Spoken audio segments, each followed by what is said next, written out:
Hi, everybody. I'm Brittany Lewis, a breaking news reporter here at Forbes. Joining me now is Congressman Gil Cisneros.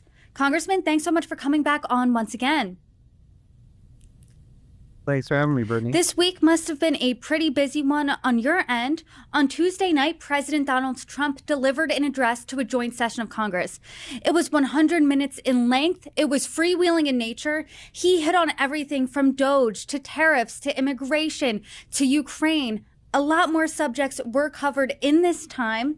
I'm curious, you were in the room. What was the mood like? Bring us into the room. What was the temperature? I think that the temperature was pretty heated from the beginning, right?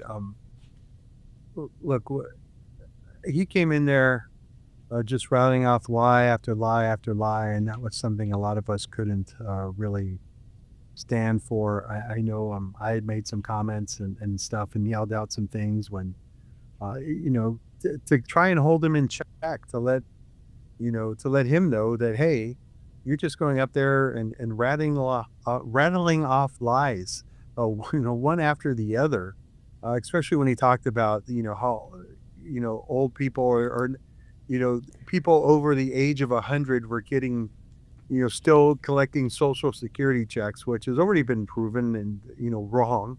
Then he went on and rattled off more about cuts that DOGE was making, which, when you look at the facts, they're double counting things and they're counting contracts that have already expired. I did shout out at one time, like, are you make sure that you include the $400 million Tesla contract to the State Department, which I'm sure they're using to beef up the numbers, but he didn't mention that. But, it's just a number of things that were going on. And look, I have no problem with him talking about policy areas where we disagree. That's always been there, right? That's always been part of the process. But when you're coming up and just going and telling lies and lies that about things that have already kind of been proven untrue, that's just uncalled for. Bring us to those moments that made you specifically heated, because we saw some Democrats like yourself yell things out. The most prominent moment was at the beginning with Democrat Congressman Al Green standing up, telling Trump he doesn't have a mandate and then getting kicked out. You were yelling as well. You didn't get kicked out. So what specifically made you the most mad that you thought, hey, I need to start explaining, or I need to fight back here a little bit? There was, numerous things, right? Things that he talked about, right? Where he was rattling off about how there's people that are over 100 years old, over 200 years old that were collecting Social Security checks. That's not true. The fact that he was saying all the cuts that DOGE was making that we know are not true. He was putting down government federal employees right in the middle of his speech. When I was at the Pentagon, I had 20,000 civilian employees that were directly under me, people that did everything from working on policy to taking care of military children to working in the commissaries and the exchanges. These people are dedicated to the work that they do and the mission that they have to serve our military service members and their families. And he just, basically crapped on them, during his speech. And I cannot just sit there and let that go. And so I know it probably wasn't the best decorum, but, I felt the need to kind of speak up and yell out lies. The people that work and serve for this country are dedicated to the mission they have. They take an oath to the Constitution, many of them, and really they are doing what they can to ensure that they are giving back to the people that serve this country in uniform. And for him to just kind of crap all over them is just not right. And again, right, they are looking to cut thousands and thousands of jobs. They're talking right now about nearly 80,000 jobs at the Veterans Administration, those who serve in uniform, those who depend on the VA, not only for their GI Bill, but or their VA home loans, but also, getting their health care. Many of them, one of them being my father and my uncle. And for them to kind of cut them, so it's going to make it harder for them to get appointments. It's going to make it harder for them to see the physicians and get the care that they need. We should be doing more for our veterans, not less. And you saw that in parts of the Democrats' protest on Tuesday night. Some were holding signs that said things like Musk steals, protect veterans, save Medicaid. Other Democrats were wearing pink in protest of President Trump. Some shouted things out, some left.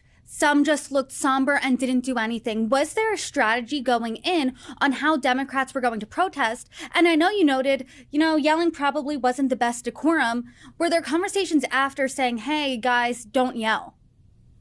Everybody kind of was on their own as far as what they needed to do or what they felt they needed to do and kind of protest. But again, people are upset. And I know some of the feedback after the address on Tuesday was, holding up signs wasn't enough, yelling isn't enough. When are you really going to get out there?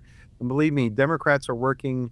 We're out there, fighting every day to take it to the administration there and let them know there's been a number of bills that have come out to hold Doge in check that have been proposed, bills that I've signed on as a co-sponsor.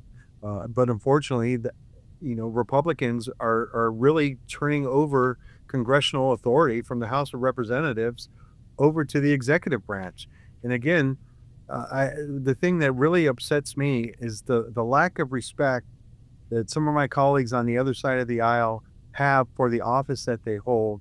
The fact that we have the power of the purse, that we are the legislative branch that makes and creates the laws, and they're willing just to turn over that and give, Donald Trump a blank check to let him do whatever he wants. And to me, that is the most upsetting part, right? It's really kind of putting down the Constitution by doing that. And I'm not going to stand for it anymore. And a lot of people aren't. And we are speaking up. We are doing that.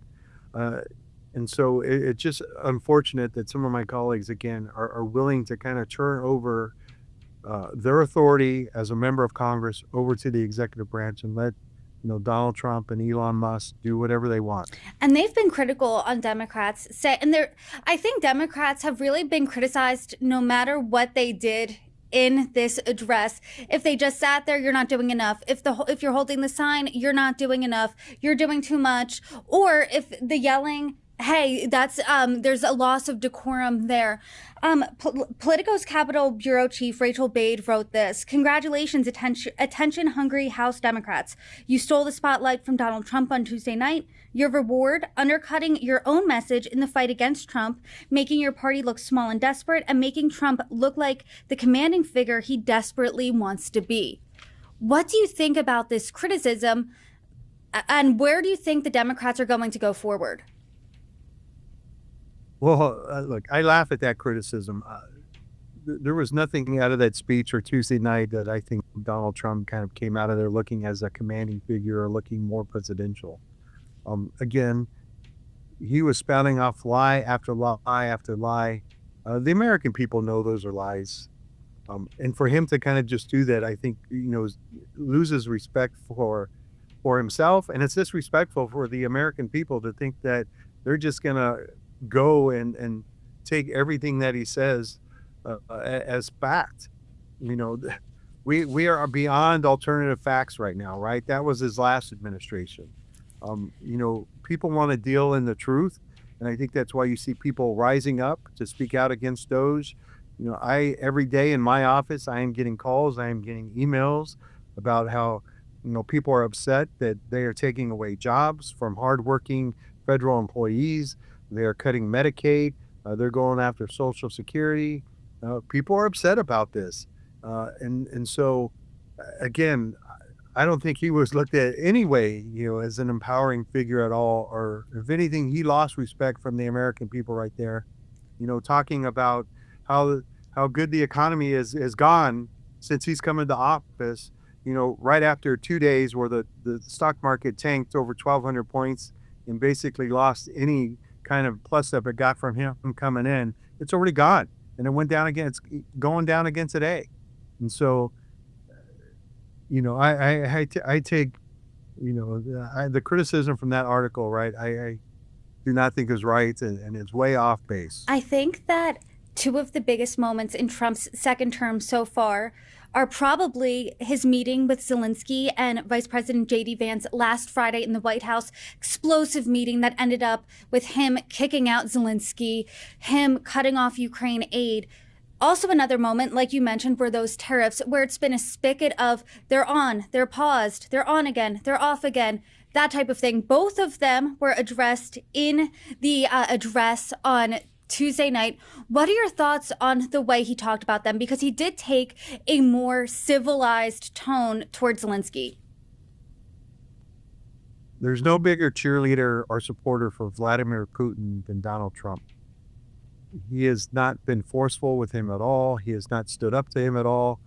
He has approached him with soft gloves. Any of the economic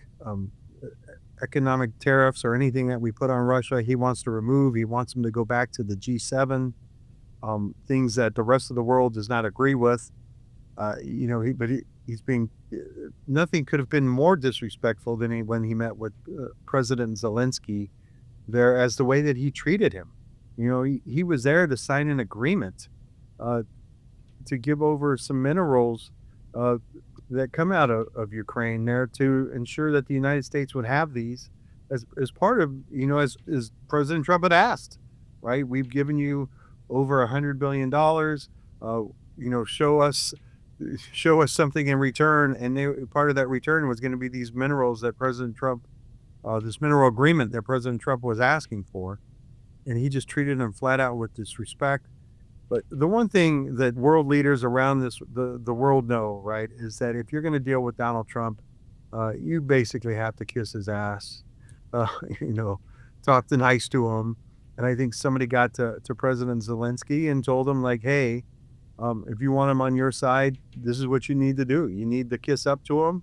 You need to tell him how great he is and how wonderful he is. And that's how you deal with Donald Trump. And so that's what that letter was. It came from President Zelensky that Donald Trump read on Tuesday night, but it hasn't gotten anywhere yet. He's already taken away intelligence sharing from Ukraine. We're not sharing any more intelligence with them. He hasn't turned back on the support for Ukraine, who is fighting for their sovereignty and their democracy against a dictator, an authoritarian leader like Vladimir Putin in Russia. So he may kind of say one thing, but he hasn't shown it yet, right? Look, I am a big supporter of Ukraine and democracy around the world. Any nation that has been attacked viciously by, whether it be by terrorists or an authoritarian leader, they're trying to overturn their government. And that was exactly what Russia was doing when they attacked them. Was to overthrow their government and put in a puppet regime that would be supportive of Russia. And so the fact that the Ukrainian people have stood up to them and fought, and we've been able to support that, I will do that to any leader that stands up to, an authoritarian dictator to fight for their sovereignty and protect their democracy. And we need to keep doing that. We're supposed to be the good guys. We're not supposed to vote with Russia and North Korea at the UN. We are losing our way. And I think the American people are seeing that, and that's why they're speaking up. And he was talking about tariffs, saying people might feel a little disturbance, not much, but it's a necessary disturbance, was his essential message there. Since that speech on Tuesday night, the tariff situation has changed. He's now paused it on most goods between Mexico and us, as well as the U.S. and Canada. These are two of our biggest trading partners. What do you think about his erratic tariff announcements? Look, it's erratic because I think he just doesn't understand basic economics. He always is rattling off about how tariffs are not going to affect the consumer. That it's really a tax on the government that the goods are coming from. We know that's not true. That those tariffs, the extra costs of those goods, are going to be put back, and they've always been put back on the American consumer when they're being shipped in. Those imports are coming in from somewhere else. The other thing he talks about too is the trade deficit, right? And really, he doesn't understand that. Well, look, when there's a trade deficit, it's not a real deficit. And the American dollar has been strong, which has enabled American consumers to buy more goods from Canada, to buy more goods from Mexico. That's why, that's where the deficit is, right? Is that we are able to go and purchase more of their things. And look, if you go to any grocery store and you read the labels, fruit and vegetables are here year round now. They're coming from Mexico. Products and things that are going to be very important to my Southern California area right now as we rebuild after the fires. Lumber, steel, aluminum. These are all things that you need to buy to build homes, right? If builders are having to pay more for these goods, it's going to raise the cost for the people who are trying to rebuild and get their lives back together. And even if you just want to relax a little bit, get a beer from either Mexico or Canada. You want some vodka to make your martini or some tequila to make your margarita. All those things are going to go up now. And so those prices are going to be pushed back onto the American consumer. And it's unfortunate. And why you're seeing him kind of walk some of these things back is because, people are getting to him now and saying, hey, actually, let's open up your eyes and kind of see this isn't really a good idea. So maybe you should rethink that. You listen to the CEOs of the big three automakers here in the United States. So he kind of walked that one back. Let's hope more people can talk sense to him and tell him that this isn't a good idea. And to your point on the alcohol, some Canadian provinces were so angry with America, they took American liquor off of the shelves. But you listen to this speech, it's over an hour and a half long. President Trump hits really every talking point, every policy thing that he has going forward. When you're looking at this, where do you think Democrats go next? And what do you think the next year looks like? Look, we're going to keep moving forward, fighting for the American people. We're going to be working to protect health care like Medicaid and Medicare, protect Social Security, protect our veterans. That has not changed at all, right? We are going to keep doing what we can to make sure that we can fight and protect these things. And I think the American people are rising up, as I've said, to get there, right? They are upset. They are upset with those. They're upset. Good federal employees who are working hard out there are losing their jobs. And so we're going to keep fighting. We're going to keep fighting with the American people to let them know that they are making bad decisions that are going to hurt, the American working class while they're out there trying to provide tax cuts, to their billionaires out there. Congressman, I really appreciate the time today. I appreciate your insight and expertise always. Thank you so much for joining me. Thank you, Brittany. Anytime.